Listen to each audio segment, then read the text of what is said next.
What's poppin', everybody? Welcome to another episode of Floppy Drop. You may have noticed we changed the thumbnail. I'm trying to make it a little more interesting. Uh, Professional, if you will. say that again. A little more professional, if you will. A little more profesh. Dropping in, some cover action, maybe kind of showcasing what might be I don't want to say the top 3 books, but maybe I don't know. I think if we looked at what is the most popular in terms of picks or polls on people's lists, one of these might be on there, but 2 of these I'm looking forward to. So yeah, we'll try to do a mix. We'll see what happens. Whatever might grab people's attention, that's what I'm going to go for. But this should be the thumbnail moving forward, and we'll just rotate the books, change the date, call it a day. But hopefully you like it, because spend some time. Listen, if there's one thing I'm not good at, it's crap like this. So yeah. Anyway, if you're new to the show, Floppy Drop, each week we'll come in and discuss this week's new releases in comics. And as always, I am joined by my main man, Dolan, aka Drew, aka I Write Comics. What's up, brother? How are you? I am doing, it's been an interesting week. I'll say this. If anyone thinks they're at a low point in their life, they're feeling bad, just say to yourself, at least I don't live in New York City. Yeah. Oh, God. Oh, man. I'll leave it at that. Yeah. Right there with you.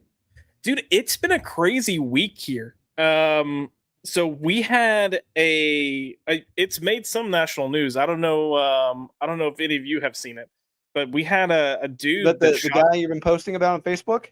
I've not heard about this guy. Yeah, shot some officers here on Sunday, and then it's been a manhunt for the past 4 days. They finally caught him late last night, and yeah. So it's been an interesting couple of days. And look, I live in a small town. There's like 15,000 people here, so it's a pretty close knit community. I've got brothers that I've got a brother that works with the police force, and my dad helps start the Citizens Police Academy down here, so we're close to a lot of these people, and it's definitely been interesting. So a lot of craziness going on in our little farm town, but yeah. Anyways, the officer survived. Her canine was shot as well. What? Is actually, yeah. So here's the thing. So what happened was, there's a guy that has a warrant for his arrest. She saw him and just said, "Hey, Mr. Dennis, let me talk to you." And he went around the back of his house and popped back out with a rifle and just started firing. So wow. She never fired or pulled her firearm. She never took the dog out of the car. He shot the dog through the car. So yeah, it was a night for sure. But crazy world we live in these days. That New York, it's been interesting. Government still shut down, that chaos there. So we're gonna try to avoid that for the rest of the night and talk about some fun comics, because it was a pretty good week, Drew. Well, yeah, it was mixed bag. There were some good books. There are some good books, and I should say that at least I'll be doing a video this week with Wes, so that's good. Fair, yeah.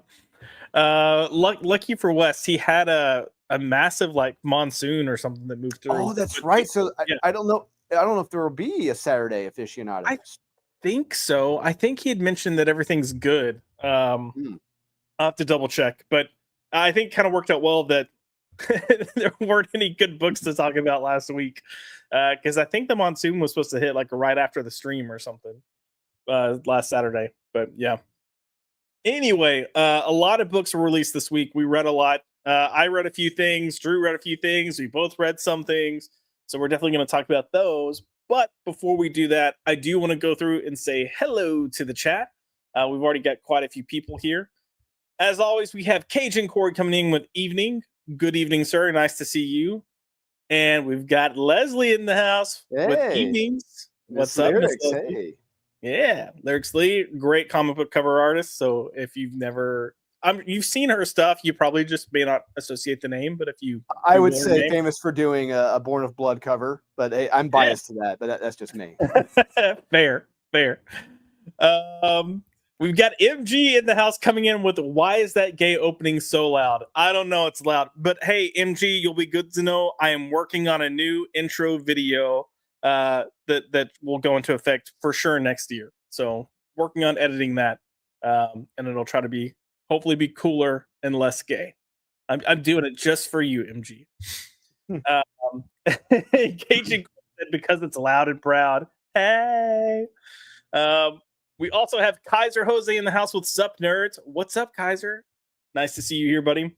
JK said, how's the pup, MG? At first I read how's the pup, and I totally thought this was directed at me, but it's fine. I didn't realize you got a new pup either, MG, so let me know what kind of dog you got. Mine is still an agent of chaos, but he's being good right now. He's just at my feet taking a little nap. I just addressed him, though, and he looked at me, so that might change. But MG said he's mad because I was sick and then the weather turned, but still good. Nice. Oh no, look at this doofus. We've got the Comic Crusader. Oh, he's back. No, we can't call him the Comic Crusader because he doesn't do YouTube videos anymore. Like, what a loser. Yeah. But no, he says, look, it's the new Rockin' Robbie. Yes, stealing a little bit of the Rockin' Robbie kind of layout, but you know, whatever.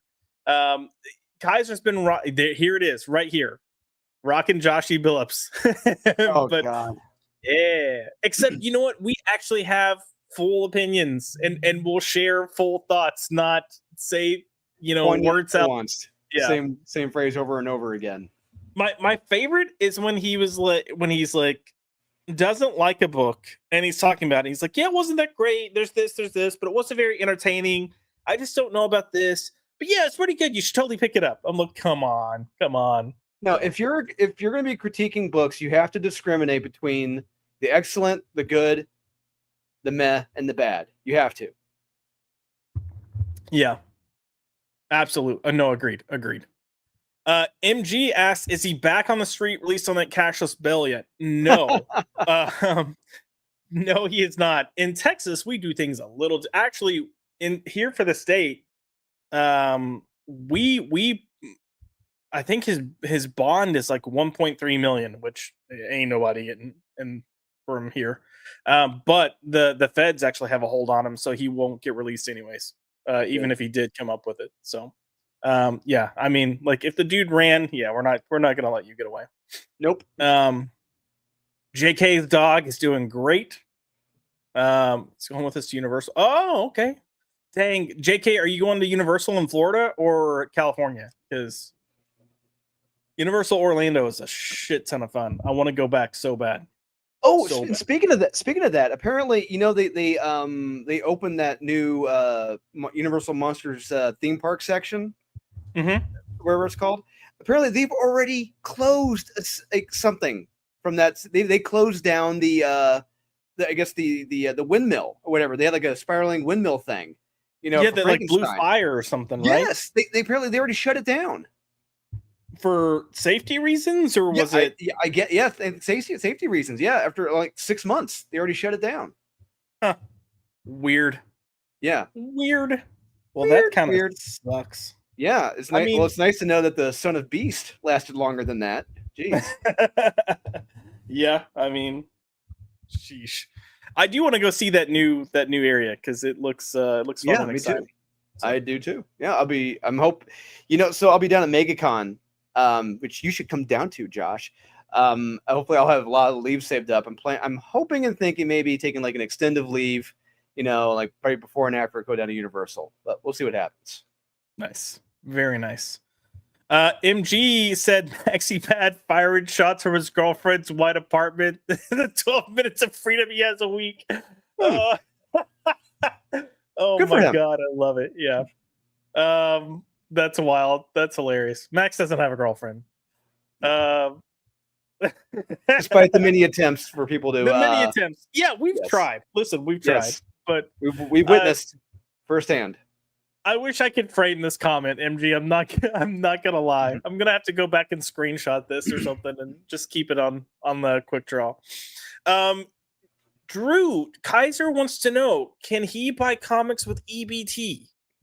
Court of Parliamentary Procedure. I believe, if so facto, case of John Tolstoy versus Pittsburgh. I believe that is in effect now. Yes, I believe you are in luck. Well, if you have those EBT cards ready to go whenever they do get loaded, yeah, you should buy good books. Which you can learn what books are good by listening to us tonight. So exactly. And Salty coming in with there were some damned good books. Yeah, there were some good books this week, and we'll be diving into those shortly. Let's see what else we have here. Lyrics, yeah. So the dog is hanging on for now. Both have survived. The female, so the officer is a female, which kind of makes it even worse that she was ambushed because it's like, bro, it's a girl. But she got shot in the arm, leg. She's recovering. The dog is stable, but still needing surgeries, and we will see. And if you're like me and a big, softy for animals, you're ready to go like John Wick on this guy. And this is something, it's like, if this guy is in jail, if he's being held, this is where I'm not condoning this, but I would not be surprised or feel bad if someone paid inmates to just take turns on the guy, Yeah, for sure. Yeah. Salty said he's making nachos and I'm going to be a salsa. We're going to have some spice. We're going to have some spicy opinions tonight. We've got SP Card Fan in the house. What's going on, guys? Not much, brother. Good to see you here. Thanks for coming in. Let's see what else. Oh, 2-year-old German. German Shepherds are such good dogs. Yeah. Those are so fun. All right. I think that. Oh, so JK's going to Universal in Orlando. Heck yeah. I mean, look, the California one's fine, but it's not nearly as good as Orlando. And Corey, hey, look, Corey's saying I should come to MegaCon as well because he's going to be there. So, yeah. All right. Well, we do have quite a few books to talk about, so I don't want to waste too much time. Now, typically when we go over these books, we go to the high seas to show you guys some of the interior art and stuff and kind of go through the book at that time. But it's easier some of way. these, yeah. And for anyone that's like, oh, you don't buy your books. No, I do. I buy my books. But it's so I can pull them up for everyone to see as well. It makes it for an easier viewing experience. Correct. But some of these books, they were not online, so I could not pull them up. So we'll have to just, deal with that. Use your imaginations that Mr. Rogers taught us. Yeah. Imaginations.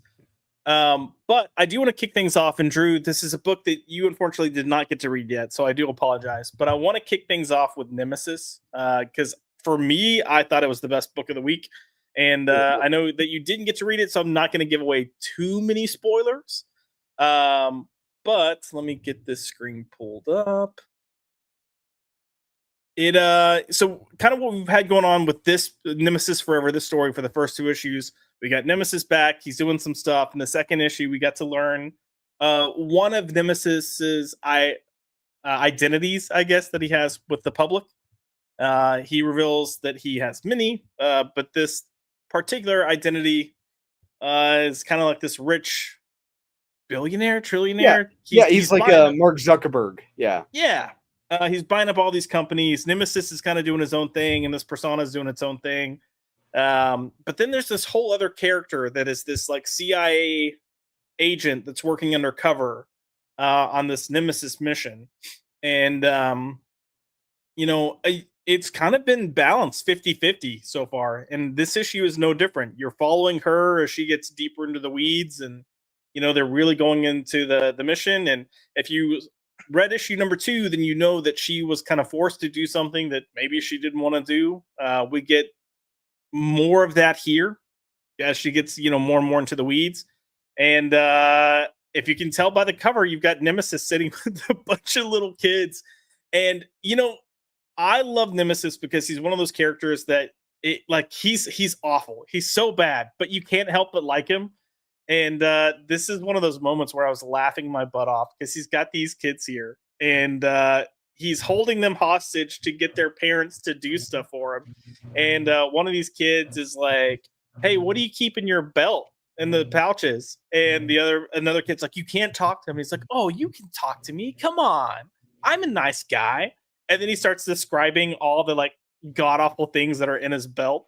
But at one point, he's like, "Hey there, little German boy." Like, it's just the way it goes about is really funny. But he's got a gas mask, which you can see there. And at some point, one of the kids is like, "Hey, why do you have a gas mask?" And he goes, "Oh, it's because of this gas that does this, this, and this. It's basically like cancer and AIDS mixed together." He's like, "It sucks." And the kid goes, there's a kid that's like, "Oh, are we going to get a gas mask too?" And he just like breaks fourth wall. It's kind of a Deadpool moment, which I was like, "Oh, no. No. No." But I will say there's other people there, so you could take it as if he was talking to one of them. It's just framed in a way that he's that would have been looking at the you. first time ever he would have broken the fourth wall. He just says, "Aren't they adorable?" That's it. But he does have people that he's communicating with other than the kids, so it could be them. They just framed it that he's looking at you as the reader. But no, you could tell Mark was just like feeling super cheeky while writing this. But yeah, no, there's a lot of intense action. It's good story development both for Nemesis and the CIA agent. And I kind of like how the worlds are intertwined, but they're on two different paths. And you can see the threads there. So I'm excited for them to come together. And Matteo Scalera's art is honestly fantastic. Great work. Mark Miller continues to kill it. I feel like Mark has the most fun writing Nemesis. I genuinely feel like he does. And I feel like this book does a lot of hinting at things that we might see in the future, either in this book or other books, because he's doing this kind of rhythm of releasing, all these titles at 5-6 issues each or so.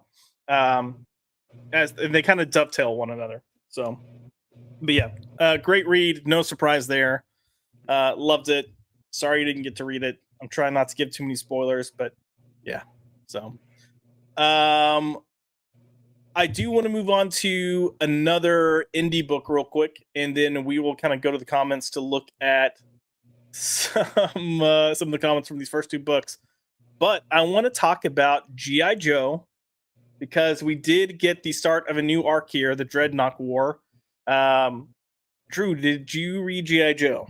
I did, and as of right now, up until I'm able to read Nemesis, this was probably my pick of the week so far. I had an absolute blast reading this issue. Yeah. Look, if you're starting a story, which I get, we're 13 issues in with G.I. Joe, but it's the start of a new arc. When you're starting a story, this is a way to start a story. Like, it kicks off with a bang. Yeah. I loved this book. I thought it was a ton of fun. It had a lot of surprises here. We spend a lot of time with Cobra here. Yeah, because like I said, if you're not reading this, if you're reading this and you're not reading Transformers, I would suggest pick it up now, because the worlds are intertwined now, especially after the end of issue 25 of Transformers. So the Joes and Cobra, they are on the hunt for Energon. But we know in Transformers, the Joes have a plethora of Energon saved up. But Cobra Commander and the Cobras, they're on the hunt for whatever they can find, any kind of synthetic Energon as an energy source for their weapons. And they find some remote locations across the globe that has them. But they also notice a unique signal that's pulsating in a certain section of the globe that stands out from the others. So Cobra Commander himself, he wants to go hunt it down, find it himself. Yep. And but we also see some plans, schemes, if you will, behind the scenes with Destro, talking with a certain character, and I love it. I Destro is probably my favorite character in the whole G.I. Joe universe. I just love him. He's that guy that he's the puppet master. That's the way I see him. He's Kevin Spacey's character in House of Cards. He's the guy who's just pulling strings to get to what he wants. And I love it. I love him in this book. And there's great stuff with Duke as well. I was going to say Duke comes back in a big way. So yep. Try not to spoil too much, but this is a Right. great jumping on point. Yeah, for whatever reason, this is only loading 4 pages, so we're just gonna keep it here for a second. But I will say, however you think this book is gonna go, it does not go that way. And I've got to praise Joshua Williamson because he's pulling stuff that took place in the Cobra Commander book. Even Yes.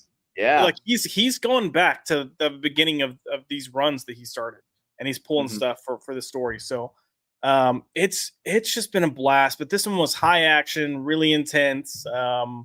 And yeah, you might get some odd couple alliances going on here, but I thought this was a lot of fun. And I would say, you mentioned it's your pick of the week, but you haven't read Nemesis. I'd say either way, you can't go wrong. Both of these are really good in their own respective ways. And they're both just a ton of fun. And that's, I think, what we forget. Well, not we. I think that's what a lot of writers forget about is like, let's just have some freaking fun with these books. Like, you said the word. That is the magical word right there. Fun. Yeah. And I can tell right away when a writer is not having fun doing what he's doing. And look, fun doesn't mean that you can't do something serious. Like this book has some serious moments in it. And even Nemesis has some pretty serious, crazy, batshit bonkers moments. But yeah, I mean they're entertaining. There's something to be said about being excited to pick a book up and read it every month. And both of these books do that for me. Nemesis and G.I. Joe. They're just a blast. So yeah. Let's see what the peeps are saying. So Gavin said, "Damn, got a dip." Reading the issue as you speak. Okay. Oh, yeah, he was talking about Nemesis. Yeah. So yeah, I will say I'm trying to avoid some spoilers for some books for sure. And then Kaiser put lower the volume during spoilers. I mean, what we'll start doing is if we're gonna go into like major spoilers, we'll give a warning. Because sometimes I feel like some spoilers need to be discussed, but some of these books, like for both of these books, I want you guys to read it, so I don't want to ruin the reading experience. But yeah. Oh, fantastic! There's snow. I wish we had snow down here. We've had cooler weather. What was that? Oh, it's just we're supposed to be getting snow here, I think, on Monday. Oh, see, we rarely get that, but yeah, we're getting a 30-degree temperature drop from Saturday to Sunday. Okay, all right. Yeah, 30 degrees. We've been cooler here, which is nice. I've been loving it. And then today we jumped back in the 90s. I was like, what are we doing? What is this? Go away. Yeah. Let's see. We had Hurricane. We got Zach's in the house with, hey Josh, what's up, Zach? It's nice to see you. And it's all weather. You guys are losers. All weather. Why are we talking about weather? No, I'm ready for the cold. MG says Destro is on the side of whoever is playing or whoever's paying while pulling the strings on the side. Yeah, Destro's such a fun layered character, and I like that he's always kind of like the X factor. You're not really sure what's gonna happen. It makes it more interesting. So good things there. And Kaiser did bring up something down at the very bottom. One of the scariest things to experience when you're driving. Yep. I don't think anyone in chat's ever experienced black ice. That is a scary mother. That is terrifying. Here's the thing. During the winter, we usually drop down in like the teens and 20s, but we don't get snow here. If we do, it's rare. But we do get like ice storms, or we'll have rain and then it freezes overnight. So black ice is really common, and it's because it just looks like your road is wet or something's wet, but it is a thin, very clear layer of ice, and you don't know until you hit it or step on it or whatever, or hit your brakes. Look at this guy. He uses centimeters. Wow, Jesus. Canadians. Yeah, Canadians. Jeez. I think he's Canadian. MG, you're Canadian, right? Yeah, that's right. Yeah, he lives up in one of the islands up in. What's that all about? Yeah. Canadian. Zach's Canadian. Canadian bacon and cheese curds. Hey, I like cheese curds and Canadian bacon. It's just ham. But going to Tim Hortons, getting his coffee. Tim Hortons, it's fine, I guess. That's average. Uh, 87 hamburger stall. Oh my god, that's awesome. You know what? That should be the American metric. Hamburgers. Forget Yeah. inches. Just do it in burgers. All right, let's go ahead and move on. I'm gonna cover two books that I know you didn't get to read, Drew, but one is Planet Death. And did you I can't remember, did you like the Zero issue in the first issue when it came out? I'm not gonna lie, I did not read them because Okay. look, I understand Robert Venditti's attached to it, but I'm tired of this crap with Bad Idea, just where it doing all these stupid William Castle-esque promotion gimmicks to get people to buy their shit, and it turns me off. Like, because I want to Yeah. read the book. Just stop doing this stupid promo shit. Just sell the fucking book. It's just Yeah. that it takes away, I think, the credit from Robert Venditti and the work he's doing. Yeah. Yeah, I don't get half the promo stuff they do. Like, they live up to their name when they do that stuff. The whole thing with the comic that had the stake driven through it was just stupid. But this has been I've been enjoying this. And I know when it first came out there was a lot of similarities or connections to Warhammer, and I know Max is like, "Oh, I need some Warhammer." But I've had a lot of fun with this. I feel like the art's good. I will say they are quick reads. So yes, it's 48 pages. They've been larger issues, but they're fast reads because they who's the artist on this? Give me 1 second. Uh Tomas Giorello. He's doing some great work here. And they let him just have panels that's just art, which I can appreciate because it looks so freaking good. But this, I would say the Zero issue and issue number one had a lot of stuff that felt very surface level, and we didn't get a lot of character. It's just like, okay, it felt a little generic. This issue, I feel like we got quite a bit of character work here, with this main guy, and he's remembering his family, and he's using that to motivate him for what he's fighting for. And we know he's going to like um, do this mission, and as soon as he knocks this thing out and destroys it, he can, not even an alien, I think it's like a machine, he can go back home. So he's like, he's just trying to remind himself, do this to go back home, do this to go back home, do this to go back home. And he's fighting all these alien creatures while doing it. So it's kind of juxtaposed in there really nicely. And he gets a point where he does clear through a horde of these alien creatures, and he's just working his way to finish his mission. And he comes across other slain soldiers, and he's like, "Sheesh! All right, well, if they're dead, I should go ahead and like be smart and take their supplies." So he's taking them, and as he's doing it, he discovers one of these soldiers isn't actually dead. So you've got a couple of pages where he's just talking to this guy, and he's like, "Tell me." It gets personal. He's like, he lies to the guy, tells him like, "Yeah, the mission's done. We destroyed the machine. We're good. You know, we're on our way home. We're just waiting for him to come pick us up. Just hang in there." And then he's like, because he's thinking, I want to get back home to my wife and my kid, my wife and my kid. So he goes, "Who are you fighting for?" And this guy that's dying starts talking about his wife and his kids. So he's got two kids, and it's like, just take your mind off the pain. And our main character is just like, "Well, tell me about her. What does your wife look like? What does she like to do?" So you have this whole exchange that's just in the middle of all this action on either side, that was really honest, really genuine. I thought it was really touching and moving. It's Robert Venditti doing what he does best, and I thought it was a great freaking issue. So loved this. Thought it was really good. We get a twist at the end that is interesting, and I'm kind of curious to see why this is taking place. But I would say if you're gonna get anything Bad Idea, Planet Death is by far the book to get. So yeah, do we? Bad Idea. Well, have they ever had enough issues of something to do a trade or no? I maybe ENIAC, the very first book they put out, but all their books have really been either one shots or maybe 3 issues. Yeah, and wasn't their whole thing at the beginning of like, we're not doing reprints, we're not collecting? No. Yeah. Look, the only thing I can tell Bad Idea is you should change your mind here. Like whatever you have planned with Planet Death, do it and then make a collection. Because if you continue at this level, I think it's worth getting more people to read it. And unfortunately, like in Drew's case, I think your stupid shit that you do has turned too many people off. But I'm having a lot of fun with this. So Kaiser Jose put bad idea books are better than Marvel books in every category. Oh god, even the shitty bad idea books that are just gimmicks and stuff, which is sad. Marvel's well, we had a fun Marvel book this week that we'll get to later, but that is true. Yeah, but Marvel for the most part is sucking balls in 2025. Mhm.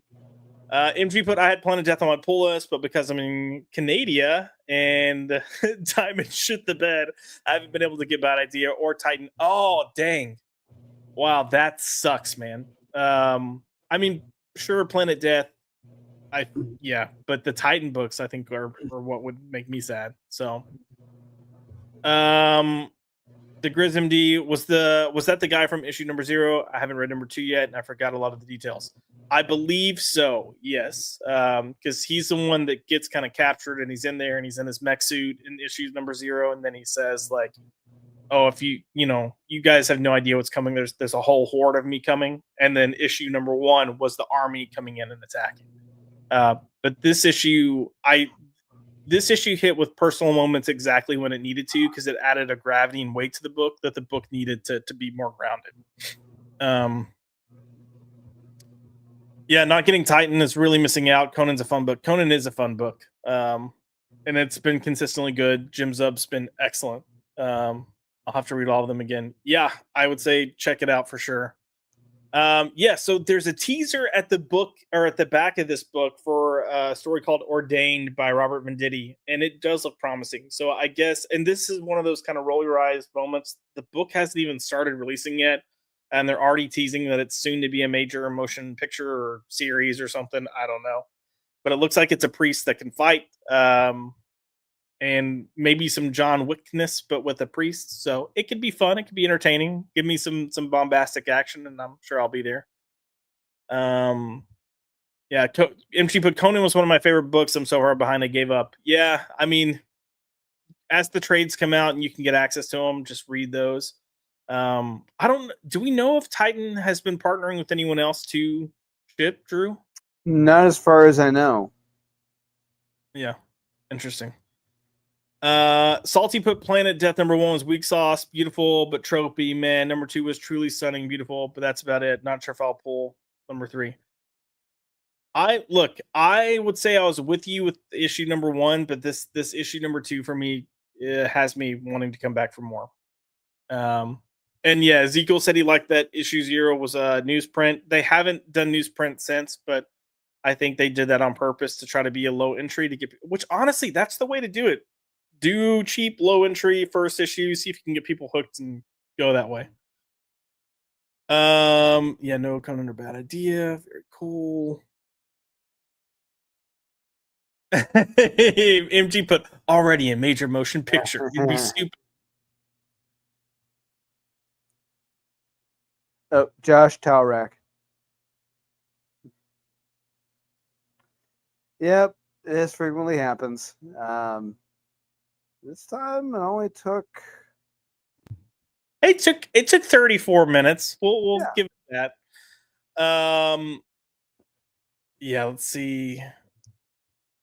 Let's see this week. Yep, damn it, Josh, indeed. So yeah, Planet Death. I say check it out. I feel like this issue did a lot to redeem what's been going on. We are going to move to some DC books, and then we'll hit one final indie book before we move into Marvel. But I do want to talk about something that may have been a big book this week. I guess it depends on where you are with DCKO, but we did have DCKO Night Fight drop this week, and this is one of 4 issues. And I would say I thought it was fine to good. Look, the art's freaking fantastic. I'm still not sure how much on board I am with DCKO in general, and I don't know how much that is hindering me. So, Drew, I'm curious to hear what were your thoughts on Night Fight? if I hadn't read almost every other alternate universe take with Batman, Yep. I think this would have been awesome. But for me, it was just fine. The standout is the Dan Mora art. It is great. I don't know why he's on a book like this. It was very odd to see him here. I'm like, Dan, aren't you busy doing more important stuff right now than this? Yeah. Like Transformers, not a Batman's, not a Batman tie-in one shot or 2 issue. I don't know, whatever. But this, if you haven't read a lot of the multiverse Batman stuff, yeah, you'll probably enjoy this. But for someone like me, guy like Josh, we've read these stories. We know the outcome of these. Yeah. There's nothing new, really. No. And I just finished it scratching my head. I'm like, I take it to mean that this is not meant for longtime Batman fans. Right. Because I'm like, what the hell's the point of this? It really felt like they took an annual issue and they're spreading it out. A little bit, yeah. I think kind of what you described. We've seen so many variations of Batman in Elseworlds that yes, it feels very much like it's been there, done that. Again, it's not bad, but it just for me feels very much been there, done that. On top of the like, I'm not sure how excited I am about DCKO, but part of it too is I feel like we just keep retreading some ground, and I'm like, all right, like let's go. I want to let's get some bombastic action. But so you've got basically Batman that's entering the first round of the tournament. They have a plan of what he's going to do, and things quickly go south. And I mean, for all intents and purposes, Batman dies here, but he gets sent to another universe, and things kind of unfold from there. So he gets to another universe where Dick Grayson is the acting Batman. And there are all these Robins, and he's essentially going to have to fight the Robins to move on from the tournament. It's weird. It's this tournament already doesn't make sense. Yeah, it's like so you're in the losers bracket with this. How does that work? I don't understand. You're in you're in that sub bracket now with all the losers you're trying to get out of. I don't. This bracket doesn't make any sense. Yeah. Did you see in this Robin the one that says OG? When you saw this, did you think of Marlon Wayans from Batman Returns? Yeah, absolutely. Yeah, I thought the same thing. I was like, all right, if that's a nod there, kudos. Yeah, because we learned in the Sam Hamm scripted comic that he's called Robin because he was robbing people. Oh God, that is not an exaggeration. That is the truth. No. Man, I was so excited for that continuation, especially after the Superman, was it Superman 76 continuation? Oh, Superman 78. Yeah, that was terrific. I loved it. Yeah, that was great. And then the Batman continuation, both of them were not like, it was bad and then it got worse. So God. But yeah, look, Dan Mora's art looks fantastic here. It's a great looking book. Solid action. Again, it's a fine story, but yeah, I don't know. I sound like I disliked it more than I did. It's just fine. That's all I can say. It's like you said, it's been there, done that for a long time. Batman fans.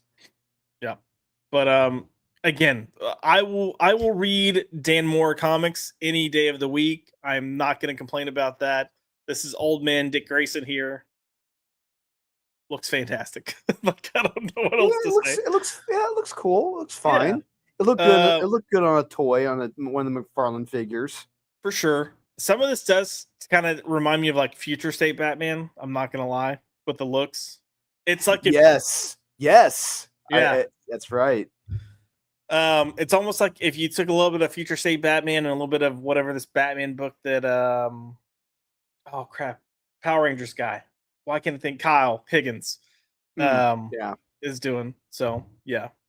Oh yeah, this is the big thing because you killed them, you killed the other Robins.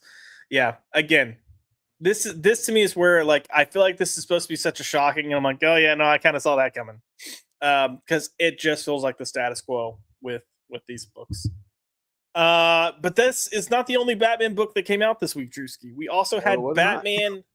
number 3 come out with Matt Fraction, and I don't know how I feel about this run. So, what are your thoughts, real quick? On the run overall? Yeah. Okay, after reading this issue, I'm like, I don't know what the hell, I don't know what the fuck to make of this. I really don't. Yeah. It's because issue 2 had some bad decisions made in it. Issue 1 was okay. Yeah, I thought very, issue. Yeah, I thought issue 2 was better than issue 1. yeah. But with this issue in particular, there were good things about this. Like, I love this stuff with Vandal Savage planning the evidence, then visiting the cop in the hospital, telling him, like, you saw Batman do this. I'm like, oh, we got some stakes here. This is good. I like this. Right. I have a but yeah. It quickly descends.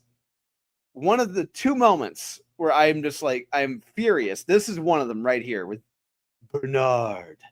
Moment with Bernard, let's just say, if I have been the longtime ward and I think the legal guardian of Tim Drake, and I have some 20-something dipshit lecturing me about how I'm not looking after someone, not taking care of someone, I'd be like, 1, who the fuck are you?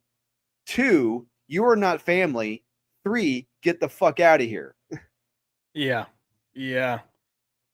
And he just takes it. I'm like, are you fucking kidding me? Yeah, that's bullshit. Kind of my thing.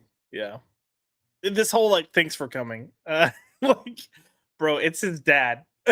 Yeah, yeah. Who the fuck are you? Yeah, you're not family. Get the hell out of here. Yeah, you're this week's twink on the merry-go-round for all intents and purposes. I hate Bernard as a character. I'm sorry. Yeah. It's awful. I hated what Megan Fitzmartin did. I hated that they changed him. I think it's stupid. It's pandering. Yeah, no, I hated everything about this moment. My butt was actually going back to Vandal Savage. I liked the exchange with Vandal and the police officer. I liked him saying, "No, Batman did this." I liked that. Yeah, me too. I'm sitting here going, why the beep is Vandal Savage working as the GCPD commissioner? I don't get it. I don't understand that either. I'm like, how in the hell is this legal? Well, but then again, I got to remember, okay, this is a fictional city. It's Gotham City. It's a corrupt police department. Nothing matters. All right. Yeah. Got it. I feel like they're just running with the crap that Zdarsky was doing with What's Her Nuts when they had Gotham War, and they're trying to just keep it relevant. And I would say that's the last thing you need to keep relevant. To me, it just doesn't make sense why Vandal Savage would want to be. No, it's very low stakes. Yeah, for someone that's immortal and has lived for hundreds, if not thousands of years. Yeah, it's why? It's like it reminds me of that Bond film Quantum of Solace, when it's like, really, you just want to control a country's water, not just just a small ass country's water. That's it. That's your goal. That's pretty low stakes, man, for a Bond villain. And this is pretty low stakes for Vandal Savage. Go ahead. All right, I'm not sure if we passed it yet or we got into it. The other moment where I got furious is during the Wayne board meeting that's coming up. That's where I got pissed. Hold on, let me get to that. Go ahead and here. Here it is, right here. This. All right, Matt Fraction, you are a fucking idiot. Look, you're Bruce Wayne. You are a billionaire. All right. You have to understand that you should understand, if you have money, you're not a communist, that if you have money and you have stockholders, shareholders, you have to keep making money. You have the company growth, and your company is not going to grow if you're not going to have government contracts, and you're going to be investing your money into some dipshit hippie science experiment that doesn't fucking work yet.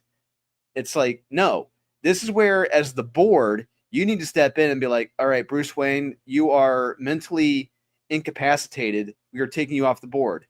If the head of the board, if the head of your company is saying, no, we are not doing any defense contracts, we don't care if they're non-lethal weapons or military ballistic vests, I'm like, Bruce, you're an idiot. You just cost your company billions of dollars there. And on top of that, you're Batman. You use non-lethal weapons. You use bulletproof vests. Your company, Wayne Tech, it's a subsidiary of Wayne Enterprises. You need those government contracts to be experimenting on that stuff to use in your arsenal. Yep. You're a fucking idiot. Matt Fraction, you are an idiot. Yes, there's the idiot aspect, and there's also clearly a take on military bad.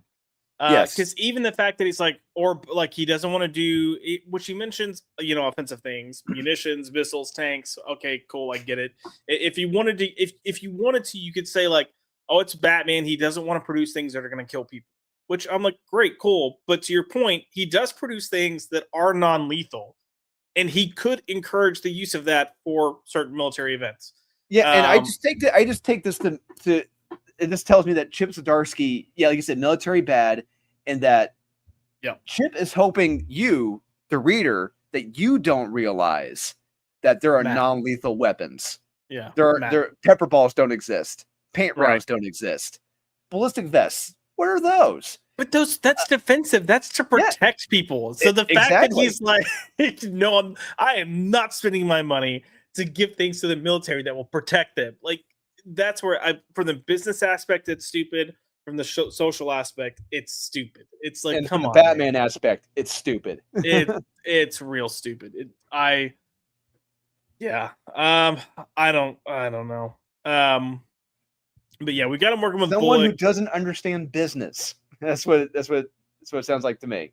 Oh no, 100%. Well, I mean, have you seen the way most Americans view things? Like, most of them don't have to be slightest clue. Now, if Matt were smart, if Matt did understand that, there would have been another exchange with the board afterwards saying like, hey, this is not good with what Bruce is saying. We need to do what we can to try to get him taken off the board. That would have been like, oh, okay, we got something going on here. We got a little drama here on the board. All right. But no, he didn't fucking do that. He doesn't want to do that. So we live in this world where like everyone, this is like military bad, and you have people that are like, oh, capitalism bad. And I get it. I understand, because there are some, there are greedy people out there. And I do think business owners and stuff could be a little more conscious with how they run things. However, I think at some point you have to understand that people are like, oh, let these companies fail. I'm like, do you understand what that does to the world economy if you have all these major, producers just fail? People don't understand that. They have no comprehension of that. The entire world market goes away. Like, it just fails as well, which you cannot have happen. No. Trying to recover from that would be impossible. It would be like lawlessness. We have rules kind of in place where we begrudgingly get along and work with everyone for the most part, but all that would go out the window, and it would be absolute insanity if we just let places fall. I did want to kind of mention, and I can't remember when it happened in the book, but we get hints with this therapist, this doctor. Yeah, who's doing that science experiment thing that Bruce wants to invest in. That really it's experimental. And there's really, nothing solidifying saying that, oh yeah, this 100% works. And we get to see later on that, okay, maybe there's some question marks going on with this in more ways than one. So that has, it's piqued my interest a little bit, but I'm not enough for me to be like, oh my God, I can't wait to read this book. And then all I got to Jesus Christ, I'm poking more holes in this damn plot. That when we get to so Bruce is officially psychotic if he's hallucinating seeing Alfred now. I thought it was an AI he was talking to. No, he's hallucinating Alfred. He's crazy. So now, wait. Full stop. If this storyline had been about Bruce losing his sanity, going insane, hallucinating seeing Alfred,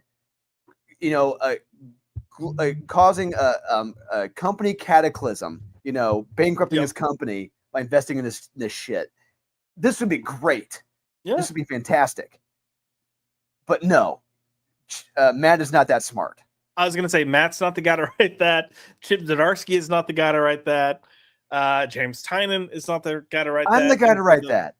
And for the love of God, Tom King is not the guy to write that either. I would write that. That sounds fantastic. That would be a fun story, and you could pull a lot of these elements that are in here in with that. But That would be a good story to tell. And you know what? I feel like would finally, because I don't think we've ever fully, like, really let Bruce cope or deal with Alfred not being there. Like, you've had little No. moments here and there, but not a full arc. And honestly, with someone like Alfred, it deserves a full arc. So Yes. I would take that. And then to wrap things up here, you do get the Riddler in this issue, and this is a crazy version of the Riddler. So, I'll say it's better than Jim Lee's version, what we've gotten recently. oh god, Um, yeah, But oh yeah, here's some more non-lethal tech that Bruce Wayne is using yeah. that he doesn't want to have the military use. But No, can't anyway, have that happen. no, can have that.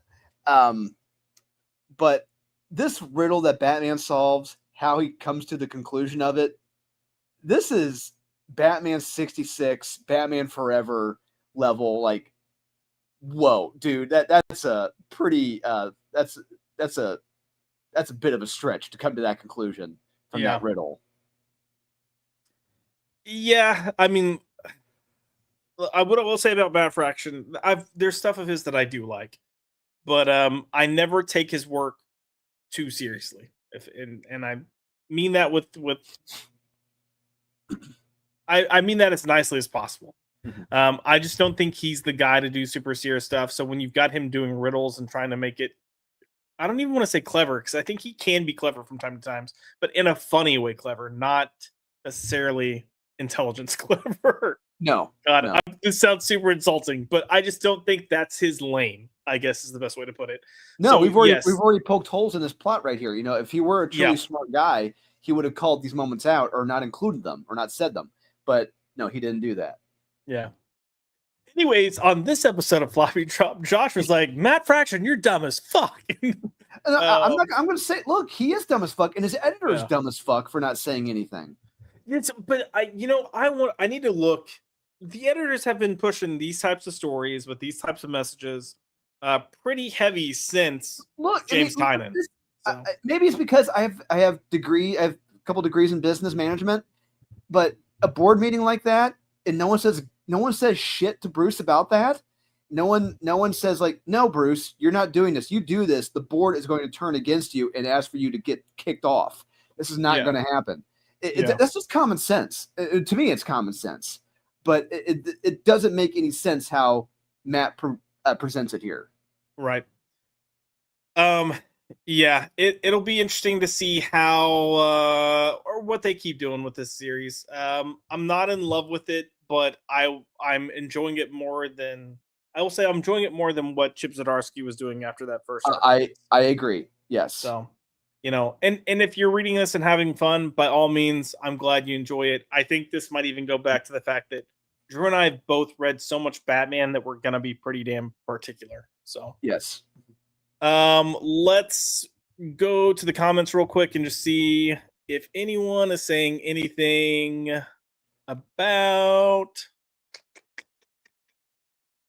Oh, there's actually quite a bit of stuff. Why are people raving about Night Fight? Just the art? I would say, yeah, probably mainly the art.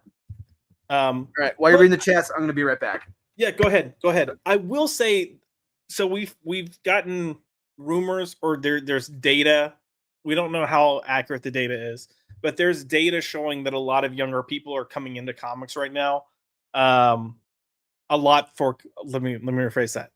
For the comics industry, there are a lot of new and younger readers coming into comics right now. And a lot of that has to do with Absolute and Ultimate, those lines. I think the numbers that are being spouted are highly exaggerated. But I've even had my LCS owner discuss that yes, there are people coming in that are newer faces because of those titles, and now they're picking up other things. So those people might be liking this. I think too, I'm wondering if the way that it's written is kind of for this new TikTok crowd. The fact that each issue is kind of very self-focused in a lot of ways and doesn't feel like it's greatly overarching. So maybe that's it. But yeah. Let's see. Yeah, Kaiser said he's thinking about giving up on Fragment. I'll probably go through at least this first arc, just to see, and then I'll probably trade weight the rest. I'll end up reading it at some point because I read all the Batman stuff at some point. But Are all the random characters from what Zaslaw's planned into the mind? I don't know. I've been so out of the loop with what's going on in film and television, which is where I had a lot of insight in. But I've been so busy with this damn dog and work that I'm so far behind on that stuff. Okay, I'm back. Is Jorge Jimenez being wasted on this Batman book? I would Yes. say yes. You could have a completely different artist; it would be just as good. And you could honestly, I'd probably have Jorge. Well, I don't know. I was gonna say I'd have. I think he's there to really distract you from how stupid the story is. Honestly, yeah, probably. So Why he's not still with Mark, I don't understand. yeah, Mark, get him back. Yes. Fee Machine, but yes, Slay Queen, Bernard. Hey, Queen. Oh God. Damien in Batman and Robin is greater than Batman. Look, I think Damien has become one of my favorite Robins. I love Damien, and I think Damien's got such a different skill set that him in the future could be really interesting. Yeah. Let's see. Stay warm. Yeah. Capitalism, good. Crony capitalism, bad. Indeeds. Not enough communists in power. Well, over New York, we have a socialist or a communist disguised as a socialist, I should say. Yeah, things are good. Yeah, things are good. Yeah. Good. Great.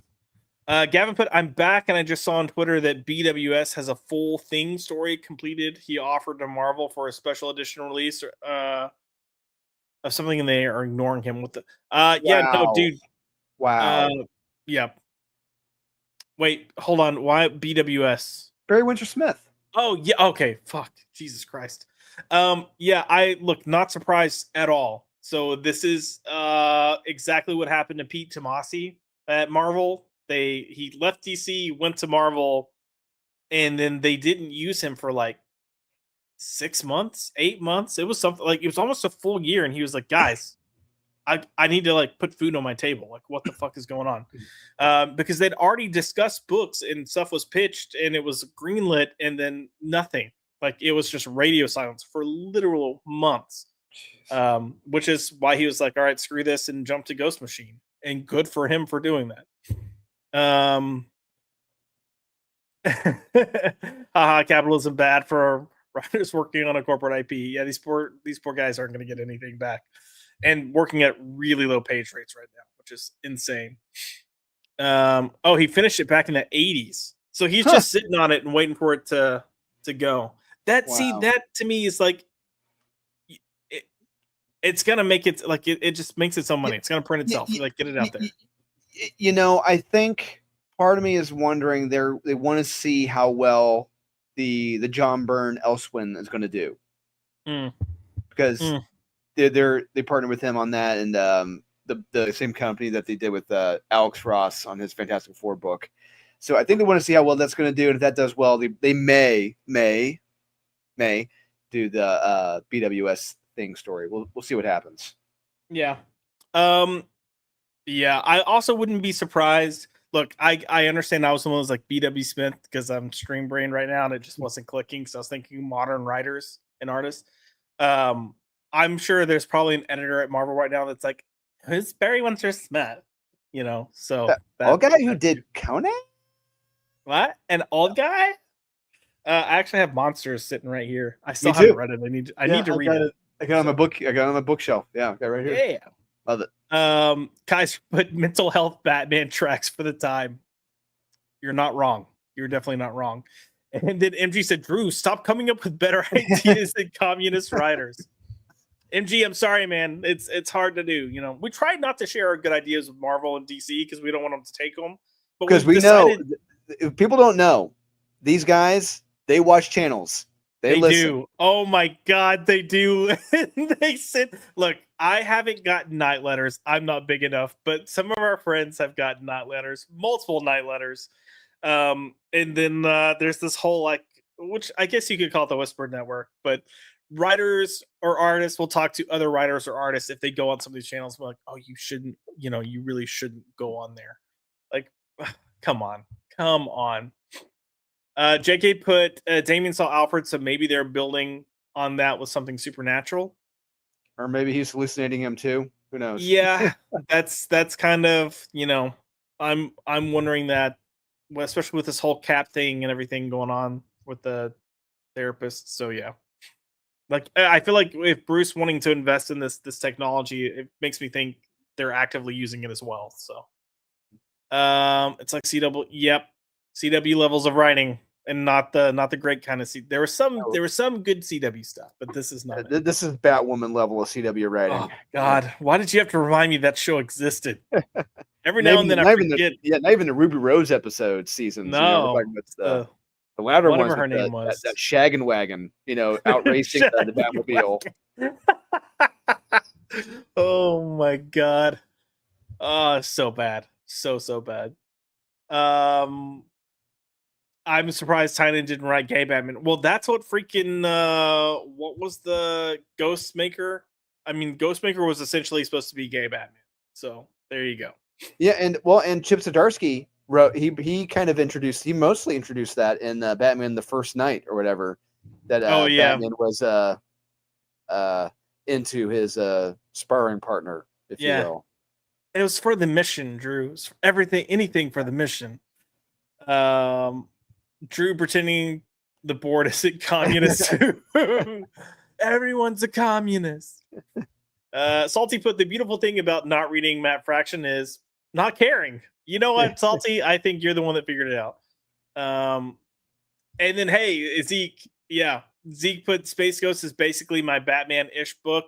No complaints there. There with you. Yeah, there are good Batman books out there. It's just not the mainline Batman book. Yeah. And then she put F Marvel, FDC, stop supporting people who hate you. There's some validity there. And then Kaiser put, the board isn't communist. They're looking to raise their social credit score. Yeah. There you go. Real quick, I will say I'm gonna just hit one comment real quick so we can get back to books because we still have quite a bit to talk about. But can only put, I caught up with Farrell this week. The artwork is fantastic. Can't wait for part 4 of the trades to come out. So nice. Just wait. It's going to get crazier. I'm not going to spoil anything. Just wait. It's going to get crazy. Cannoli, what do you think about the cats having to eat the lady? Yes. That was gross. So gross. But yeah. I know there's a lot of comments, so I do apologize, guys. Guys, they're not hallucinating Alfred, they're on drugs. Yeah. But and yeah, hey, good to hear it. Cannoli's been a trooper. He's been plowing through some good for him. And yes, Zeke, well, please, if Bernard would just go away forever. Tim and Steph need to get back together, period. You can keep calling Tim bi because I know you're like, we can't undo it. But with him being bi, he can still date girls, and he needs to realize he loves Steph. If Bernard wound up drowned in the bay next to the Tim Drake's boat right there, just I would not be sad. I'd be like, oh, gee, how about that? Yeah. Anyway, yeah. Anyway, Drewski, we're going to talk about a book that I did not read, so I'm going to let you take the lead with this, but it's The Adventures of Superman, House of L. So it's Philip Kennedy Johnson's continuation of his run. And I told you, for whatever reason, I saw this and just thought Dan Slott. So I was like, nope. And then you mentioned it. I was like, what? You read that? And I was like, oh, shit, this is PKJ's book. Oh, so sad I missed out on this. But tell us about what happens here, and is it worth picking up? Yeah, you know what? I'm going to say this is very much worth picking up. So this takes place in the future. This is a follow-up on PKJ's run of Superman. We're in the future talking about the House of L. We're kind of seeing just what's happened in the future and on Earth, that Brainiac is pretty much taking control. And this issue is just like one big, long fight between Superman, one of his last descendants, and Brainiac on Earth. And it's fantastic. You see what Brainiac has done to the people of Earth, what he's doing to them. It's creepy. The only thing I really wasn't crazy about is the art here. The art, it's fine. How should I say this? It's fine. Passable. Yeah. Yeah, it's passable. But when it comes to some of the creepier, like dramatic moments later when Brainiac's telling Superman what he's doing to the people of Earth, it would have been more impactful if you had a more detailed artist, more dramatic artist. Oh yeah, it's a cool moment with Jimmy Olsen in the future when being Superman's pal. Yeah, love it. Oh god, this is so fitting for Jimmy Olsen too. Yeah, I would say the art, even right away, I looked at it, I was like, I feel like we could have had a better artist, especially on a Superman book that's a continuation of what Philip Kennedy Johnson was doing. Because the art, again, I don't think it looks awful, but it does look like something you'd have for like the C or D tier list hero books. Yeah, or like one of those Marvel Infinity books where it's like straight to digital. Bro, this is still better than those Marvel. This is better than half the mainline Marvel books right now. Yeah. Like, yeah, that's true. Sad, super sad. Yeah, no, I wanted to read this and I just got my wires crossed with this one, so I'm kind of sad that I didn't read it. But this is not the only Superman book you read. You read another Superman book that I purposely did not read, and that was Absolute Superman. Oh, yeah. Look, how should I say this? If you're reading this and you haven't really picked up on like this is Earth 3, like Superman is not Superman here, you're reading it wrong. Yeah. So there's a moment later in this issue when Superman's with Lois and there's another guy, and the guy's telling Superman, like, or quote unquote Superman, that hey, I did this when you're younger, I said this or whatever. And the inner monologue with Clark, or quote unquote Clark, Superman here, or also let's say Ultraman, when he's talking to the guy, the caption says like, don't burn his, don't kill him, don't burn his eyes out, don't do this. It's just like, whoa, this is a fucking Superman comic. Yeah. And you have him like almost contemplating possibly murdering someone, and that is not Superman. Yeah, I'm having this weird thing with the Absolute books, because I get they're supposed to be taking place on this planet that's consumed with the dark matter, and it's supposed to make them more evil. But it's like, it's almost like we forget to keep kind of. It's not like we're fully leaning into remembering that. It's more like these writers are writing these characters as heroic while doing or thinking awful things. Yeah, if you want to scroll down a little further in the book, we can get to it. And don't get me wrong, the art in this is fantastic. Yeah, it looks good. It looks really good. Yeah. Yeah, there's like, I really don't like how they've changed things here in this universe where Lois is now a freedom fighter, and Kansas is now a third world country fighting off robots, and Clark was really never raised by the Kents. They're in an insane home. Was this it? I think. No, I think it's the next page or so. Next page. Yeah, here it is. Scrolling down, like he says, like, yeah, don't crush his hand, don't do this, don't kill him or whatever. It's just like, oh yeah, wow, this is not Superman. Yeah, no, I don't know. I guess, and maybe this is on me, but I guess I felt like when we were getting, when they first started talking to Absolute and the fact that it was going to be this world consumed with dark matter, I guess I still thought we were going to see our heroes acting as heroes in this extreme world. And it doesn't fully feel like that's what we're getting here. But strangely enough, Wonder Woman does in some ways. I would say that's the one thing that book gets right, is Wonder Woman still feels like a hero. But Batman and Superman do not feel like heroes at all. And then when you look at it, even the concept of these worlds, like Wonder Woman grew up in fucking hell. Like, she should be the most evil, like, just not, maybe not even evil, but just her worldview would be very different. And she's by far the most heroic and peaceful. Not saying that book is good. It's had like 3 good issues, but yeah, I don't know. I didn't like this take on Superman. I think I read the first 2 or 3 issues, and it was not the book for me. I knew it, and I didn't want to hate read it. I know we cover new issues each week, This is something I will probably go back and read as a trade at some point when I can just plow through it all. That's what she said. But yeah, no interest in doing that as far as on a monthly basis because I don't have the patience for it.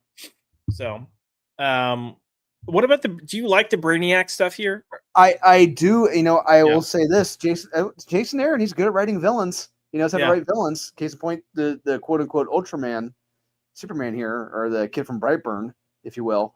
Yeah. He can write villains very well, and I do like the Brainiac here. It's creepy. Yeah. Real quick before we just skim through the chat, let's look at one more absolute book. And Drew apparently decided to be a glutton for punishment this week. You read Absolute Green Lantern as well. I would look, in my opinion, this is the worst absolute book. This is the worst, and this issue in particular, I'm reading this. If you remember the Captain Marvel movie with Brie Larson, this is that comic. Okay, fair. This is that comic. Reading this issue, this is that one. Like, oh my god, her father or whatever keeps telling her, yeah, be restrained, control yourself. Like don't lose control, whatever. I mean, what do you have her doing? You have her, growing up, scissoring, being a scissor sister, just scissoring people left and right, calling people racist, calling people evil, doing more scissoring, just partying, having sex with strangers, just like, oh, okay. That's how we're going to be. That's our hero, ladies and gentlemen. Yep. Sounds like LA. Yep. And I forgot how much I dislike the art in this book. It is so stiff. Oh, I remember when Rob Liefeld blasts you for your art, you're doing something wrong. Yeah, fair. Gosh, this looks like those like really, really, like I know we say indie books a lot, and we're talking about like flat, image stuff. Stiff, non-dynamic, bland, generic. It's devoid of anything interesting. Yep. Yep. It looks like there's so much just copy and paste too. Like, oh, I found this background. Like, let me just paste it. Like here with them in the wherever they are, bar, club, whatever it is. And they do this blur effect on everything almost to make sure you can't tell, like, oh, this doesn't actually belong here. I just blurred it.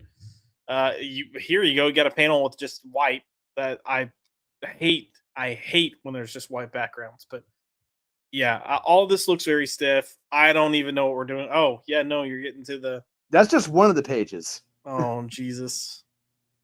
Okay. Well, yeah, I think I read 2 issues of this and laughed at it so hard and was just not impressed at all. And what is the point here? Why are we focusing on what is Al Ewing doing here?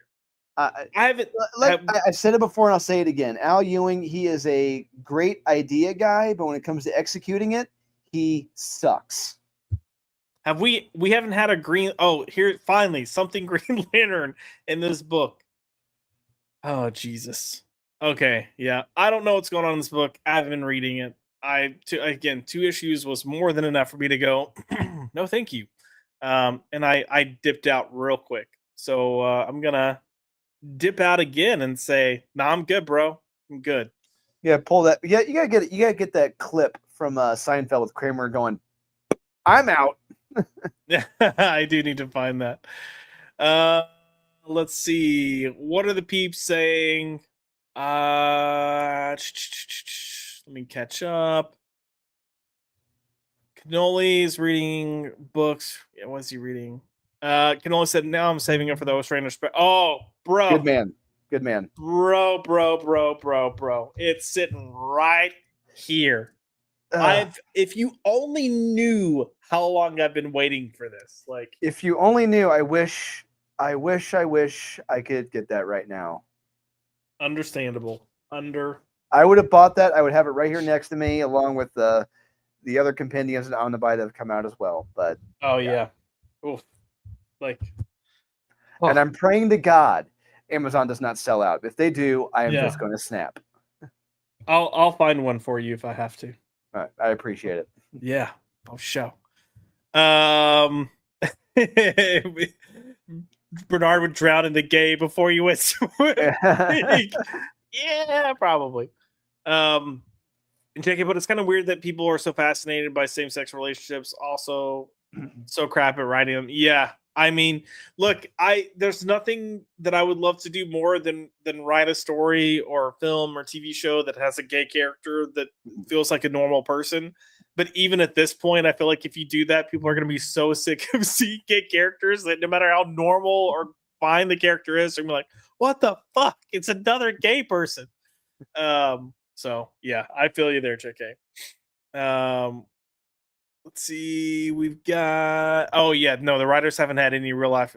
Look, forget real life. Well, I guess real life relationship and the romantic aspect. I don't know how many of these people have had real friendships. I don't know how many of these people have had like.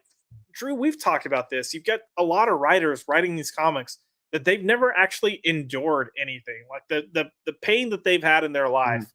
It's probably been waiting maybe 10 minutes for a drink at Starbucks. That's been the hardship of their life. Yeah, like or someone, some orange person said something mean on TV. Okay, whereas if you go back to comics that were being written in the 60s, 70s, 80s, you had a lot of people that have served in wars. They saw, real horrific things, and they were coming back and telling valuable stories. I think part of the reason we don't get valuable stories from a lot of these writers is because they don't have much value to give. No. So they never experienced. They never experienced individuals outside of their bubble. They never got to really talk to, engage with, live with, work with individuals outside their bubble. People who had different life experiences. That doesn't exist. Oh, Josh Talrack. And that's one thing I'm very fortunate with my time in the Air Force, is that living overseas, traveling to the Middle East, is just being able to say that I have lived with, I have worked with, spent time with individuals who grew up all over the world. Understanding how they see the world compared to how I see it. It was very eye-opening. Oh, for sure. Salty put my LCS said Absa Lantern is unsaleable after #1 and people reading it. Weird thing that's going on with my LCS. There are a few people reading it, but they're manga people. And the manga people apparently said they like it because the art reminds them of some of the manga art. And I don't know about the storytelling, but that's pretty low standards for manga. Yeah, I was like, and C came in with, yet people love Absolute Green Lantern over mainline Green Lantern. What a wild time. I don't get that. Yeah, I don't either. I don't know. And then Gavin says, growing up being a Scissor Sister, golden tagline, Drew. There you go. And then Gavin put, I was out once I saw Al Ewing's writing, never read a page. And that's then fair. Al Ewing. You gotta do it like Ernest. I was thinking more like little kids. Little kids just like. I was thinking Ernest. Oh yeah. Ernest reads Al Ewing. He put that guy fucked up a T-ball stand, home run on Venom. Will he ever? That legacy issue. Oh my God. You want to talk about just someone, like you said, someone who could fuck up a cheese sandwich. It is Al Ewing. It is ridiculous. Gavin put, I grew up a Marvel guy, so I've never read a Spectre book. Might have to grab that. Listen, yes. It's not so mine, worth it. too. Yeah. This is probably one of my favorite runs of all time. And first time ever collected. Yeah, yes. In an omnibus. Yeah. Correct. Because they had a larger trade that came out, but I don't think they ever did the back half of it. So they might have. Maybe. I can't remember. But regardless, they went out of print and people started charging $75-$80 for the trades. Yeah. It was insane. It's wild. Yeah. And let's just say, look, all I'm going to say is my selling point for this run of the Spectre is that he is the Freddy Krueger in this series. He endears people. He puts them through like their ironic deaths. Just like putting them through. It's awesome, Yeah. especially the first issue with some drug dealers. It's amazing. I love it. Yeah, no, I'd say it's one of those that like you read it and you're like, all right, it's good. But then as you keep reading it, I just feel like it just gets better and better and John better. Ostrander and Tom Mandrake on the art. Tom Mandrake, he fucking kills it. He's amazing in it.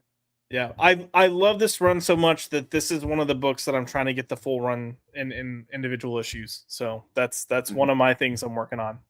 Nice. MG put Josh write a Josh and Max gay fanfic. Yeah, let's not do that. I love Max to death, but not in that way. And I'm sure if I did do that, Max would be like, "Oh, that's Max is way too nice." So Max probably like, "Oh yeah, no, that's cool, bro. Okay." And then I'd never hear from him again. It'd be like, "Fuck this, I'm out." Fuck this shit, I'm out. Fuck this shit, MG I'm also put this is the the blue haired people having their worst experience, but they spelled my name wrong at Starbucks. Yeah. They gave me the male gender neutral name instead of the female spelling.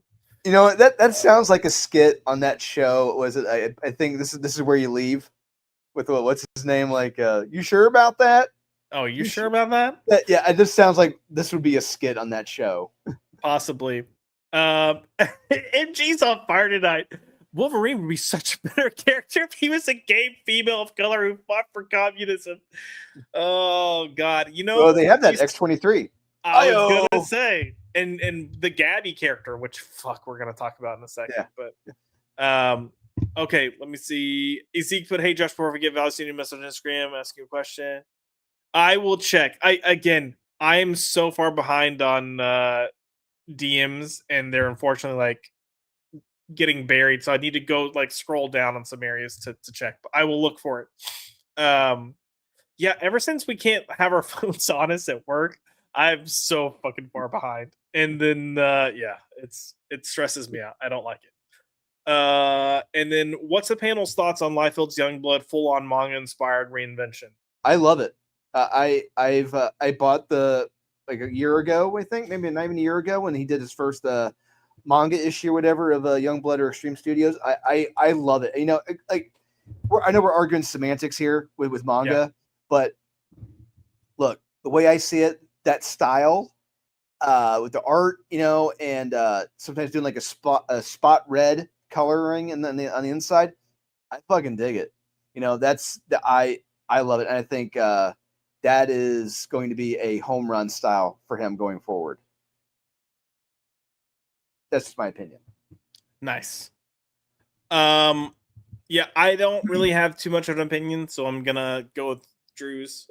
Look, I think doing anything manga right now is honestly a pretty smart move, because there is such a large audience reading manga, that if you can do that and if it can pull people into Western comics, I think it's worth it. So maybe I should do a book with some art like that. Maybe.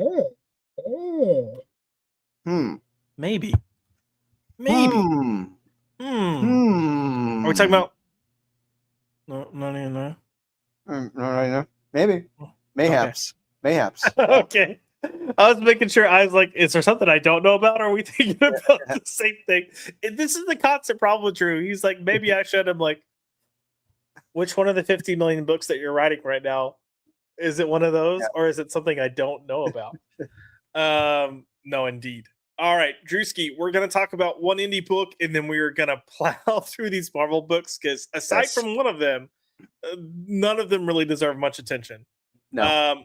So the final indie book we're going to talk about is going to be Rook Exodus. So it is back from its hiatus. We were on the second issue back, and they've pretty much picked up exactly where they left off.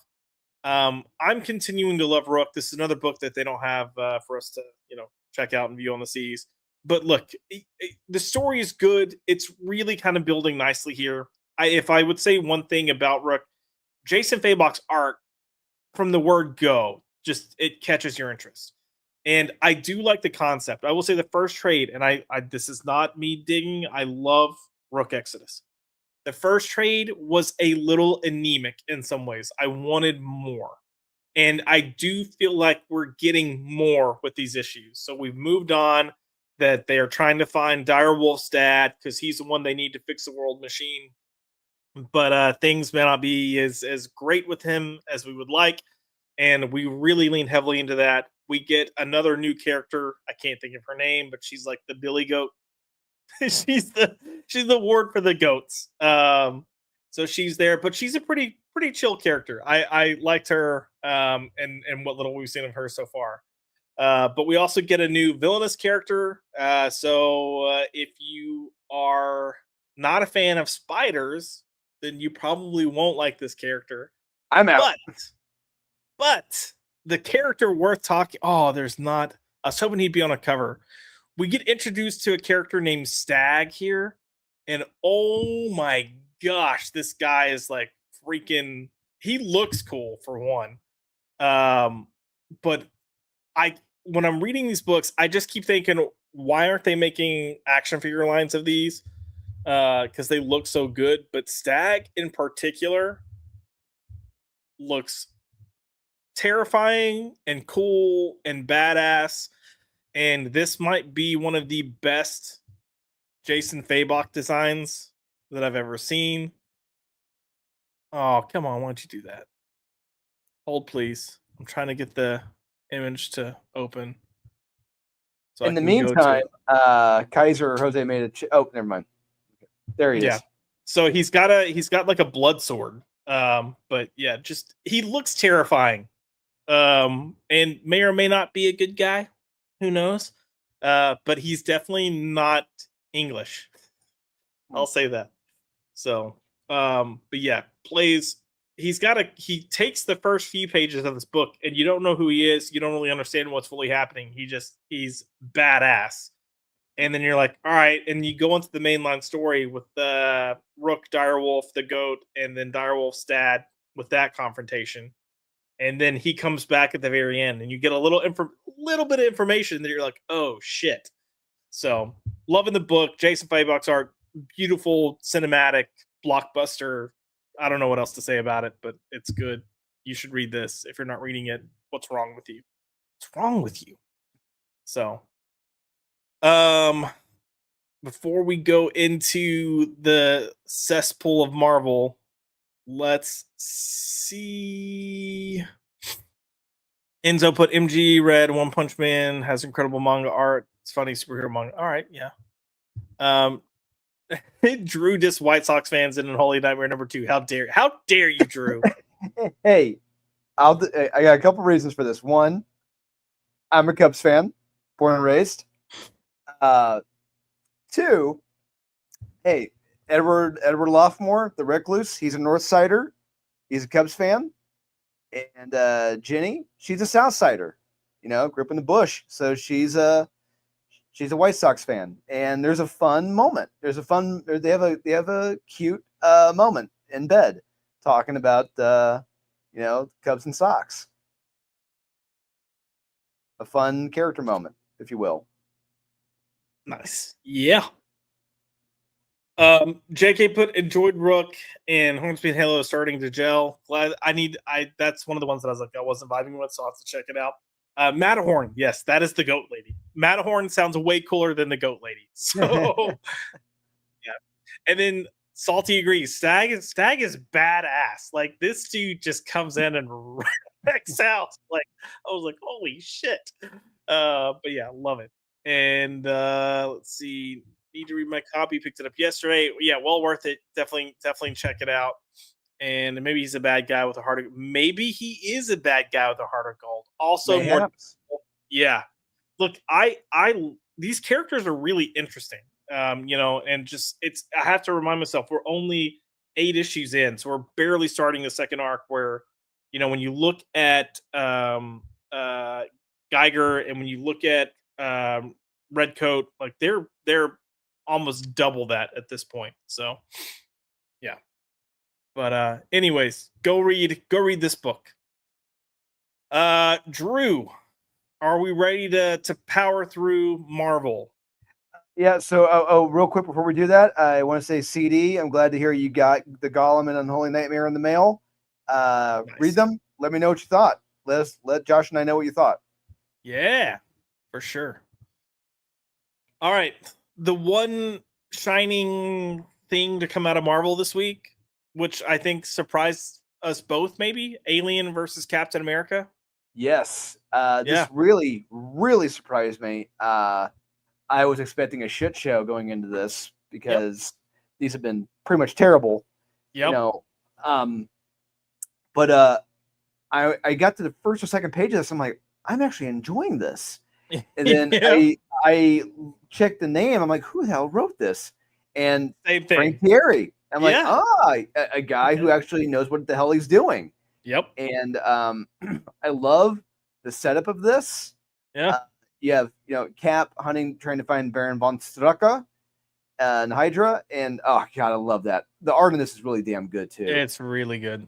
And I love how Frank ties in the Inhumans with the alien, with the xenomorphs. I love that. And so yeah, like right here you got Baron von Strucker, wanting to find the ancient place where the Inhumans were, and gets a guide, and something happens with the guide, and the guide may or may not backstab Baron von Strucker. But I love where it goes. I love what they're building up to. My only hope for the next few issues is that we have a body count that matters. Yeah, we have the death of people who matter. It's like, I understand wiping out villages and everything. Okay, that's bad. It's terrible. But you want to really shock me? Take out a character that matters in this story. Yep, that will get me. I will say it and I say this in a respectful way. This is very much a standard setup, but it's done really, really well. He took his time setting up the story. We've got a good setup here. I'm interested. I'm intrigued. I like what he's doing. I'm gonna echo you on the Inhumans thing. It's this, and this is just for me. I think this is care. This is caring about the story you're writing, care about the universe that you're writing in, and caring about these characters that are within this universe. But it felt like he was like, what can I do that's interesting so this doesn't just feel like a surface level, like, oh, here's Captain America versus, Alien and or Xenomorph. And this felt like a way to make it feel like it matters to a degree, is kind of tying this little thread here. But yeah, if you're coming in looking for Cap fighting a Xenomorph, you're not going to get that in this issue. But it feels like a promise of what's to come. So yes. I am so on board because I thought this was fantastic. And we talked about the art. The art reminds me of like comic art from like the early to mid 2000s. Yeah, that's fair. I'll put it this way. It feels like someone who's actually doing pencils and inks to paper and not digital art. Yeah, this felt like an Alex Mayleave type style. Yeah, okay. Yeah. So, good stuff here. Yeah, got the face huggers. I'm not gonna say. Just go read this. It was actually really good. And I did the same thing as Drew. I picked it up to read it and had zero expectations for it. But I was like, maybe it'll surprise me because the first issue of Predator versus the Marvel Universe, or Kills the Marvel Universe, whatever it is, surprised me. But I feel like this is even better than that in terms of quality. So, yeah. All right, Drew, are we ready to plow through these other Marvel books? Let's do it. We got about 10 minutes before I call it night. Nope. Let's do it. Yep. Lightning round. We're gonna kick things off. Amazing Spider-Man. It sucked. I do not like this run. I do not like Peter in space with this stupid Warlock-esque armor suit he's got. I don't like this macho alien babe apologizing to Peter for not asking permission to kiss him. This is not fun. None of this is fun. And I don't care if you guys like Rocket Raccoon. This is stupid. It does not work for me. Yes, it was an odd pairing. I did not read this. I did skim it. I don't know. The first space issue of this, I was just like, this is not a story for me. And I've noped out since then. So, sorry about it. Next, Planet She-Hulk. So, Stephanie Phillips she is an individual who I believe thinks she's a master comedian, like Mark Russell. This Oh is God, yeah. clearly she is trying. She believes. She knows. She believes that she is the funniest fucker on the planet. She Yeah. believes she is as funny as the writers of Monty Python. Yep. She is so incredibly unfunny that you could not pay someone to laugh Yeah. at these jokes. You couldn't. Nothing about this book is funny, Yep. and I shudder thinking of anyone who laughed at these jokes. I'm sure there's some retard somewhere that did. Stephanie Phillips is look, out of the Stephanies that write, she's the better of the Stephanies, but she's still a no for me. I do not read her stuff, partially because she's a raging bitch. She's harassed I don't know how many of us online for reviews that are literally where we were just doing her job and wasn't personal, keeping it professional. But she's gone after most of us and tried to get little bully trains on people that are just trying to do their job. And I'm like, fuck off. And when I say reviews, I don't mean YouTubers. I mean people writing for actual websites doing legitimate reviews of books. But I got a taste of her thinking she was the funniest person ever when she was writing Harley Quinn. And it was just the biggest just slog to try to get through. It wasn't funny. And I expected this was going to be her attempting to do the same. I had to take. I got through. I think what 9 pages the other day. I had to take a break for a day because I said to myself, I can't even. I can't even. Yeah. And nope. I continued it the next day, and thankfully, I can't even didn't come up, and I was able to finish it. But I'm like, this is time of my life I'll never get back. Yep. The art is fantastic, but Nick Klein. I was gonna say art looks good. Yeah, Nick Klein. It just I feel so bad for these artists who get pigeonholed with these writers who are awful, awful to mediocre, and this is that case. Yeah. I had no desire to read this. Did not read it. Skimmed it, and that was good enough. But yeah, that's a no for me, dog. Okay, deep breath, because here we go, Drew. Age of Revelation, Amazing X-Men. I guess if you're going to read anything Age of Revelation, this would be the book to read because it's the only one that actually feels like it matters. Yeah, but even then, it's just Cyclops. Meh. Yeah, it's a Cyclops having a little spat, quote unquote, fight / quarrel with not Louisiana. It's just what mattered here? What happened here? What story progress do we have here with this event? Nothing. Nope. Nothing. Nope. Yeah. I mean, we still don't necessarily have the motivation of why all this is happening or why people have picked the sides that they picked. There you go. Why people have chosen the side that they have. And I got to this moment right here. I had to take a break. I'm like, are you fucking serious right now? Yeah. This is your big event, and this is where we're going with this. Mm-hmm. I'm checked out. I'm done. Yeah. It's not interesting. It's not entertaining. Everything that made Age of Apocalypse feel special and unique and exciting, this is doing the exact opposite of that. Yeah. This whole thing feels like the Marvel X office was like, we need to come up with some type of X event. Like we're about to come up on the anniversary of an X event. We need to do something. And someone was like, well, what if we did something like this? And then they just went like, yeah, okay, start writing that immediately. And no one actually thought it through. And then everyone scrambled like, okay, we'll try to do this. And this is kind of what we're doing. And this is kind of what we're doing. And no one actually got a clear message. That's why all this feels like so inconsistent, incoherent. I don't think anyone knows what the actual story is because I don't think anyone actually had a story to tell. Or they had maybe an issue's worth of a story. And now they're trying to stretch it out into an event. It's bad. And I feel like Marvel is starting to notice maybe we shouldn't have put all our chips on Jed McKay. Maybe this wasn't a good idea. Yeah. Yep. Possibly. Yeah. I don't like this evil magic, not magic.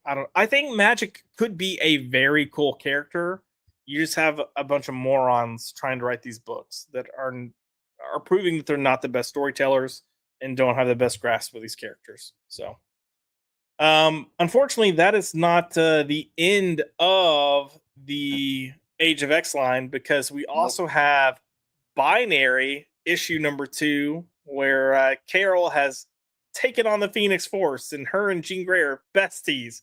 And it just this whole issue is just Carol like, oh my God, Jean, where are you? Jean, answer me. Jean, where are you? Jean, help me. Jean, please, are you there, Jean? I thought you called. Jean, I was washing my hair. I thought you called. Did you call? No, let's talk about it. It's just, this goes on the whole fucking issue. It's just like, God, shut the fuck up. And these characters I'm here, I'm like, who gives a shit about you? Who the fuck are you? I don't know. And are we going to see them again? Probably not. Probably not. I couldn't care less. Yep. Nope. This whole thing, all of this just felt weird, and I'm with you. The whining, that's not an exaggeration. There is so much of a whiny tone here that I was like, oh God, this is awful. And strangely enough, in my opinion, not the worst of the X books, but no. Yeah. We also had Laura Kinney's Sabretooth, which this is the worst art of the books. Worst art, yeah. So you got Laura here. She's got her quote unquote siblings, as she refers to them, which is Dakin and Gabby. Don't even get me started on Gabby. And then she's got a son, and you know, I would say that she's trying to get her son away from all this chaos that's going on. That could be a good story. Like, this is something that I feel like would fit with as a tie-in to the main narrative that doesn't necessarily need to lean heavily into the mainline story. The problem is, who's writing this? Erica Schultz just isn't good with the execution at all. So I don't care. Like, I really don't. Something that could feel like a self-contained, solid story just feels inconsequential and stupid. I don't know if you have anything else you want to add to it, but no, just other than I'll just say that the art in this sucks. This is the worst art of this super week. Bad. Yeah. Last but not least, and I think this is by far the worst book out of the lot from this week, is Long Shots. Oh God. I made it, I think, 5 pages into this, and I said, I'm done. I couldn't finish this. Nope. They're trying to make this funny, but it's and Jonathan Hickman's one of the writers, so you would have thought that. Yeah. No, there's no way. This had to have been like an idea only, some concept he had. Probably, and then that's Jerry Duggan probably doing the scripting. Yeah. No. It's so they're on Mojo World. It's so convoluted. They're trying so hard to be funny. Like, they are trying to be Mark Russell here, legitimately. And it's bad. Like, I think I'm with you. I read like 2 or 3 pages and I said, what the hell? And then I tried skipping forward a little bit and then read, and it just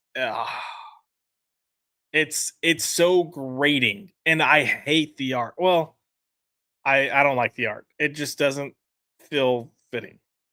I don't know. This book makes me not want to read comics. How about that? This will kill your love of comics. We did miss Avengers. I don't know if there was anything in there worth discussing. No, I will say the only thing, Fareed Karami, he does a solid job here on the art. I will say that's the positive here.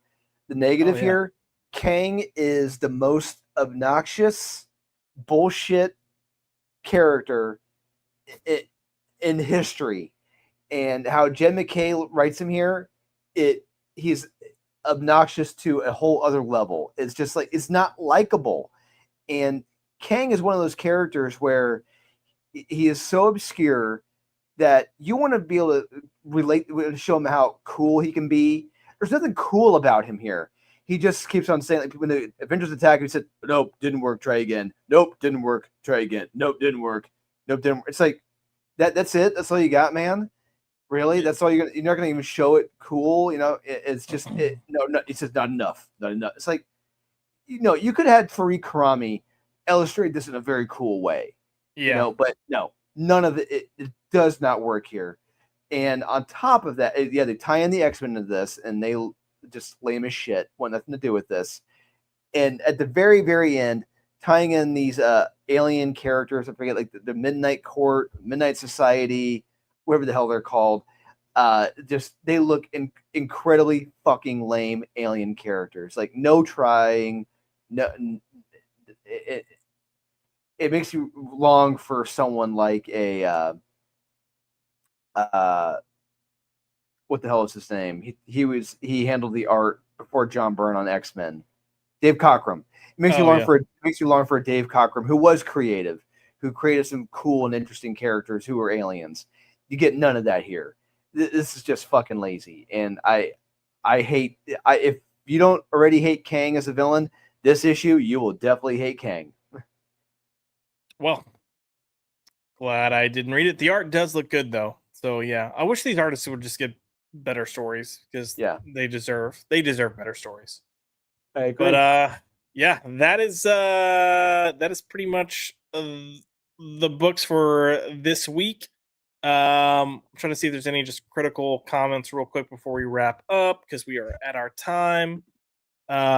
Anyone reading Orphan and the Five Beasts? No, but I had it recommended, so I'm gonna try to catch up. They didn't have it at my comic shop though. The first volume is really damn good. This volume, it's okay. It's a little slower. Okay. It's fine. Yeah. Salty, but guys, she has a PhD in rhetoric. She's smarter than everyone else and a total. Oh God, I can totally see Stephanie Phillips being that. Yeah. She wrote Nuclear Family. That's the last book. Yep. She's something, man.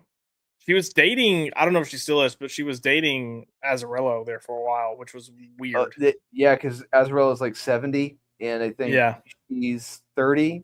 Also, I would have put money on the fact that she's a lesbian. Yeah. And then Salty put they had to desecrate the name Longshot. They just had to. Yep. And Hickman might be the biggest disappointment in comics in the last 20 years. I do not understand the praise. If you look at stuff like House of X and Powers of 10, like that was great. That was fantastic. And then it spiraled.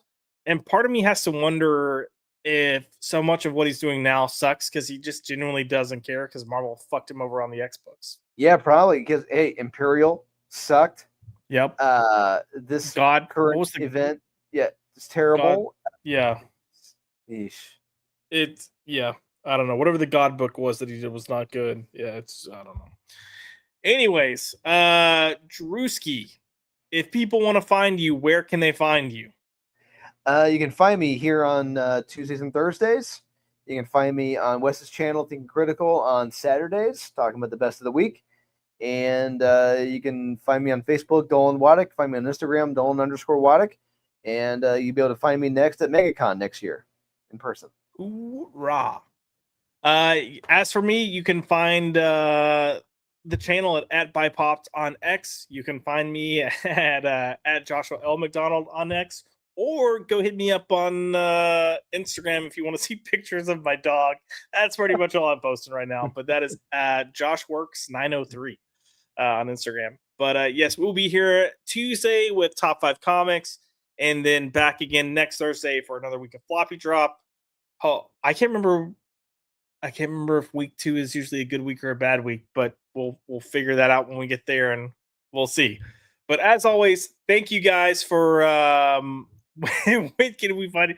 Max has to do something first. I think he's done like one stream in the past like 2 months. Look, I'm giving him shit. He's insanely busy right now, doing a lot of really good things in his personal life. So, I'm gonna support him fully in that, and I'm not to sound gay or like a dad, but I'm proud of a lot of the stuff that he's doing. So kudos to him. But we're gonna wrap things up tonight. Thank you guys for tuning in. As always, the chat makes it a lot of fun. Like I have a lot of fun with you guys. MG, you're on fire tonight. No, Max is not a CIA spy. He's not that cool. Like I said, he's doing good things. I didn't say he was cool. Okay, come on. But yes, thank you again for tuning in. We will see y'all next week. Enjoy your weekend. Go do something fun. Enjoy the cooler weather. I'm looking forward to it here. And go read some good comics. If you didn't pick up something that we praised, go check it out. Go pick it up. It's worth it. All right. Yeah. Bye, guys.